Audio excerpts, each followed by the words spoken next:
Hello வணக்கம். எல்லோரும் எப்படி இருக்கீங்க? நான் உங்கள் சூப்பர் மேப் பேசுகிறேன். ஒரு தேங்காய் பருப்பி எப்போதும் நம்ம தேங்காவும் சர்க்கரையை போட்டு செய்கிறோம்.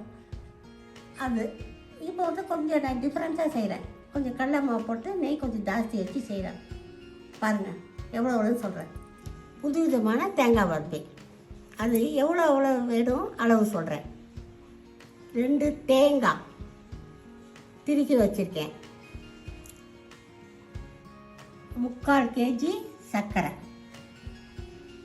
கடலை மாவு 100, ஏலக்காய் பொடி, துளியோட சால்ட்டு தூக்கிறதுக்கு இனிப்பு தூக்க, நெய் கொஞ்சம் கூட ஊற்ற நெய், முந்திரி, இது பால் கொஞ்சம் அழுக்கு எடுக்க, சர்க்கரை அழுக்கு எடுக்க பால், தேங்காய் நானும் வறுத்து வச்சுருக்கேன். அதுதான் சூப்பராக இருக்கும். லேசாக பொன்னிறமாக வற்ற போதும். வாங்க அப்போ எப்படி செய்கிறதுன்னு சொல்கிறேன். வாங்க.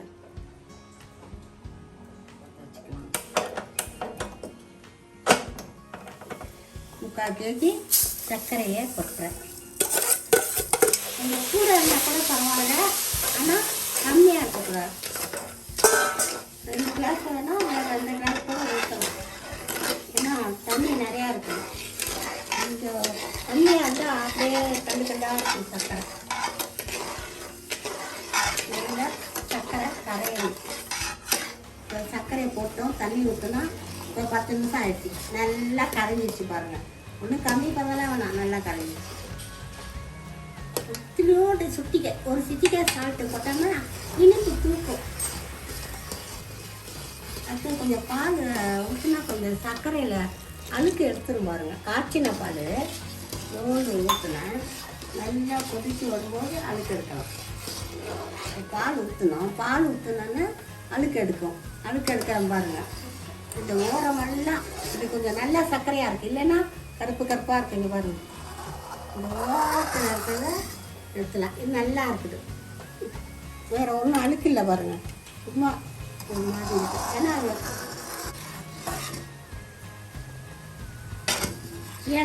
ஏலக்காய் பொடி போடலாம்.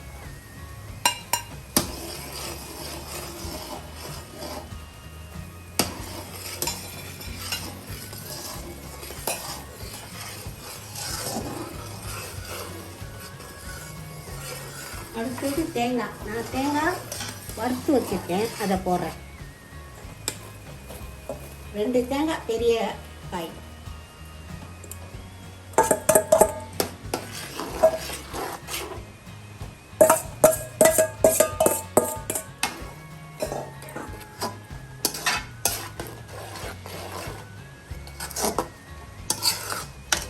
இது கலர் நல்லா மைசூர் பாக்கு மாதிரி இருக்கும். கலராகவும் இருக்கும், சாஃப்டாக ரொம்ப நெய் வேறு ஊற்றுறமா நிறையா மைசூர் பாக்கு மாதிரி இதுவும் டேஸ்ட்டாக இருக்கும். இது கொஞ்சம் 1/4 20 நிமிஷமாவது நம்ம வந்து இது வேணும். நல்லா கடலை மாவை நெய்யில் வறுத்து வச்சுருக்கேன். கொஞ்சமாக கட்டி இல்லாமல் கிட்டன்.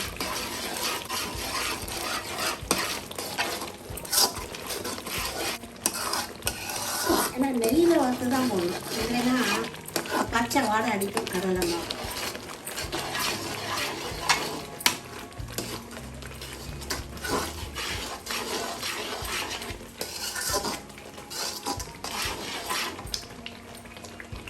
இது 2 ஸ்பூன் ஊற்றினா சூப்பராக இருக்கும். மைசூர் பாக்கு மாதிரி இருக்கும்.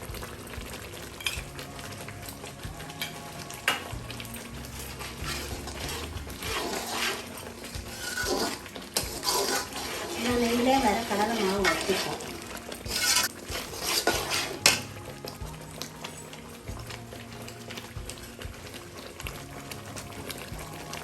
பாருங்க, கிண்டிகிட்டே இருக்க பார்த்தீங்களா, தண்ணியெல்லாம் கிண்டிடுச்சு. ஆனால் பூத்து வருது பாருங்கள்.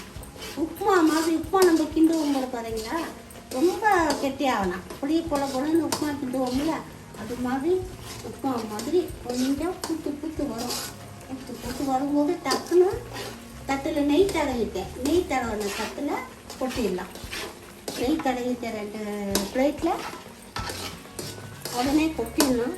உடனே இழுத்து விட்டுணும். கெட்டியாச்சு. இப்போ வந்து எடுத்து கொட்டிடலாம். இன்னும் ரொம்ப வேற இருந்தால் அப்படியே தனித்தனியாக வந்து கல் மாதிரி ஆகிடும். இதான் நல்ல பதம். பாருங்கள் இப்படி கெட்டியாக இருக்குதுங்களா, இப்படி இதான் பதம். புத்து புத்து ஒட்டுறதுக்குங்களா, ஒட்டாமல் இப்படி கொட்டணும். ஒரு இலையும் கொட்டலாம், 2 இலையும் கொட்டலாம். சன்னமாக வேணா 2 இலை கொட்டலாம்.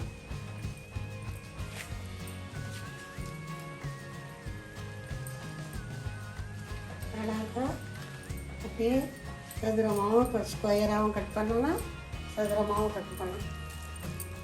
மொத்தமாக வேணால் அதிலே கொட்டிடலாம், கொஞ்சம் சன்னமாக வேணும்னா அதிலே கொட்டிடலாம்.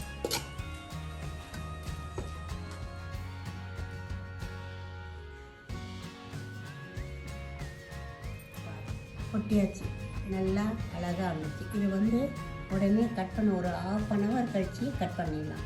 அப்புறமேல் ஒரு 1 hour ஆச்சுன்னா கட் பண்ண முடியாது, கெட்டியாக இருக்கும். இப்போவே நம்ம லைன் போட்டு டைமண்ட் என்னென்ன வேணுமோ கட் பண்ணலாம். டைமண்ட் ஸ்கொயர் இதை பாருங்கள்.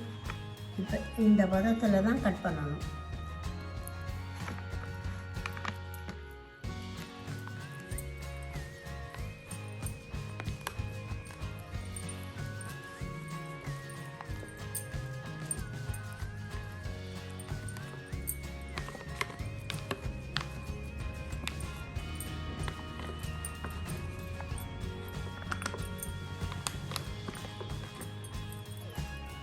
நல்லா பதமாகிடுச்சு.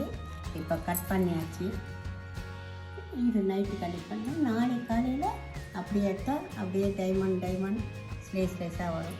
இதெல்லாம் குழந்தைங்களுக்கு கொடுக்கலாம், நல்லாயிருக்கும். தீபாவளி டைம் வருது, நல்லா ஒவ்வொன்றா நல்லா. இன்னொரு டைமில் நான் பலகாரம் செய்கிறேன், முறுக்கு அதெல்லாம் நல்லாயிருக்கும். பாருங்கள், இதெல்லாம் பாருங்கள். இன்றைக்கி நைட்டு கட் பண்ணிவிட்டேன், நாளைக்கு காலையில் காஞ்சிடும். இதுதான் உங்களுக்கு பிடிச்சின்னா நல்லா லைக் பண்ணுங்கள், சப்ஸ்கிரைப் பண்ணுங்கள், ஷேர் பண்ணுங்கள். தீபாவளிக்கெல்லாம் நல்லா செய்யலாம்.